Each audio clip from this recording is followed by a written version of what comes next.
par rapport à la tour Rogers, là, vous allez faire une demande là, pour qu'il la relocalise. Je soumets encore mon point. Y a-t-il possibilité que vous exigiez de n'importe quel télécommunicateur de faire en sorte que le taux s'harmonise dans le paysage? On a un pouvoir d'intervention et d'influence, mais si jamais, à la limite, vous ne voulez pas nous écouter, je pense que ça serait difficile. C'est une juridiction fédérale. C'est sûr que quand quelqu'un vient s'implanter, une compagnie comme Rogers, bon, on est en désaccord pour l'endroit et tout ça, c'est sûr qu'on va intervenir, si on s'entend, on va s'intervenir pour que ce soit une tour esthétique. Je pense que Rogers, qui fait affaire avec le public, n'a pas intérêt, si on veut, à ne pas écouter la Ville dans ses suggestions qu'il pourrait faire pour rendre sa tour plus esthétique. En tout respect, puis je le mentionne à toutes les fois parce que personnellement, j'ai un pincement au cœur quand je prends le boulevard Saint-Luc, période de fin de l'après-midi, début de soirée, puis je m'en vais directement vers sur le bord de la rivière, puis je vois la tour l'autre côté, au moins à 3-4 km, parce que j'ai un pignon qui se projette dans le ciel hyper argenté. Personnellement, moi, je trouve que ça dévisage le paysage. Mais regarde, là, vous allez en profiter pour faire une intervention auprès d'Industrie Canada. Vous n'êtes pas nécessairement d'accord avec à l'endroit où est-ce que ça va se situer. Profitez-en en même temps pour dire que d'exiger tout au moins que le pylône ne soit pas argenté, mais qu'il s'harmonise dans le paysage, qu'il y a des teintes de gris ou vert ou quelque chose pour faire en sorte que ça ne dévisage pas, là, il va y avoir un pylône, effectivement, là, mais qu'il ne soit pas gris argenté. Là. Ça fait partie de nos démarches. Merci, monsieur. Et la dernière intervention, monsieur le maire, on s'était parlé par rapport au IGA, par rapport à la dérogation mineure. J'ai pu voir dans le journal la dernière séance publique, un citoyen qui vous a apporté des documents comme quoi que IGA avait des édifices LEED dans d'autres endroits du Québec et que vous étiez pour en prendre compte. Est-ce que vous avez le conseil ou les gens de l'urbanisme ou les gens ont été en mesure de prendre connaissance des documents puis ils ont statué quoi exactement?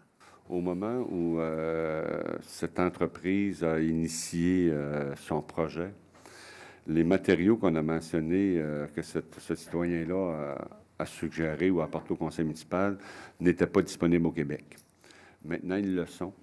Donc, ça fait que le règlement qu'on devait amender pour tendre vers la norme 70 ne sera pas amendé. Il va demeurer maintenant 78, compte tenu que les matériaux maintenant sont disponibles. Donc, ça a l'air de bon qu'effectivement, on ne modifiera pas le règlement. OK. Donc, vous allez apporter, est-ce que vous allez signifier à l'entrepreneur que la dérogation mineure que vous aviez accordée la dernière fois va être non. Non. En ce qui concerne cet entrepreneur-là, il est trop tard. Ses travaux sont déjà en phase d'exécution, puis ses matériaux sont achetés. Mais tous les autres qui vont se construire vont devoir respecter la norme 78. OK. Question complémentaire, monsieur le maire. Est-ce que me disait le citoyen, puis à moins que ce qui a été relaté dans le journal n'était pas adéquat, c'est les projets d'IGA avaient été déjà construits ailleurs. C'était pas des projets qui étaient en développement, c'était des projets qui étaient déjà sur pied et qui étaient déjà bâtis. Écoutez, moi, je n'ai pas vérifié les autres IGA, là. Je sais que j'ai vérifié, par contre, la référence qu'on nous a faite sur certains matériaux. Puis ça, j'ai les dates, puis je sais que les matériaux n'étaient pas disponibles au moment où le permis était accordé au IGA ici. Ça, je suis convaincu de ça, je suis sûr de ça. Non, je ne remets pas votre parole en doute. C'est juste qu'il y a d'autres édifices de IGA qui avaient la norme LEED là, qui étaient déjà construits.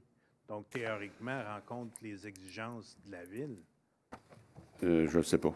Je ne suis pas sûr. Je ne peux pas confirmer ça. En tout cas, s'il y a des matériaux, peut-être que, écoutez, ils n'ont pas mis les matériaux qu'on faisait référence, ça c'est sûr, parce que ça n'existait pas au Québec. Peut-être qu'il y a eu de la peinture blanche qui a été mise ou des choses comme ça, c'est possible, là, mais j'ai pas fait le tour des IGA au Québec, là. Mais je sais que le matériau auquel on faisait référence, qui maintenant va être la norme à Saint-Jean, n'étaient pas disponibles. Écoutez, j'ai même la date ici, avant le février 2013, je pense. Et là, 2 mois. Oui. Oui, c'était pas disponible ici. C'était pas disponible, Non, mais... maintenant, la firme, je ne sais plus comment il s'appelle, c'est une firme québécoise, là. Soprema. Comment? Soprema. Soprema. Exact. Soprema, incorporé. C'est ça. C'est ça. Ils n'étaient pas disponibles. Maintenant, ils le sont. Donc, ça devient de la norme. On maintient la norme. C'est déjà ça de bon. Donc, il y a celui-là qui va être en dessous de la norme, mais tous les autres vont être à la norme 78, qui est la référence LEED. Mais la référence LEED, là, en tout respect, Monsieur le maire, c'est qu'elle avait déjà été implantée ailleurs au Québec par IGA. Donc, c'est pour ça que, personnellement, d'après ce qui a été relaté dans le journal, c'est que IGA respectait la norme LEED ailleurs au Québec et que ici, dans le plan, est-ce que c'est la façon de construire faisant en sorte que le matériau de revêtement ne permettait pas l'utilisation de la norme LEED, mais ailleurs, ils utilisaient la norme LEED. Donc, c'est pour ça que je trouve juste bizarre que ailleurs, c'était correct, puis à Saint-Jean, c'était pas tout à fait, puis on ne sait pas trop pourquoi l'histoire. Écoutez, je ne suis pas en mesure de vous confirmer ce qui est ailleurs. Je vous confirme ce qui s'est passé à Saint-Jean. En tout cas, vous vérifierez les documents du citoyen qui vous a apporté. J'ai vérifié. C'est pour ça que C'est pour ça que, contrairement à ce qu'il nous disait, les matériaux n'étaient pas disponibles au Québec au moment où on en a parlé. Ils n'étaient pas disponibles au Québec. OK, merci.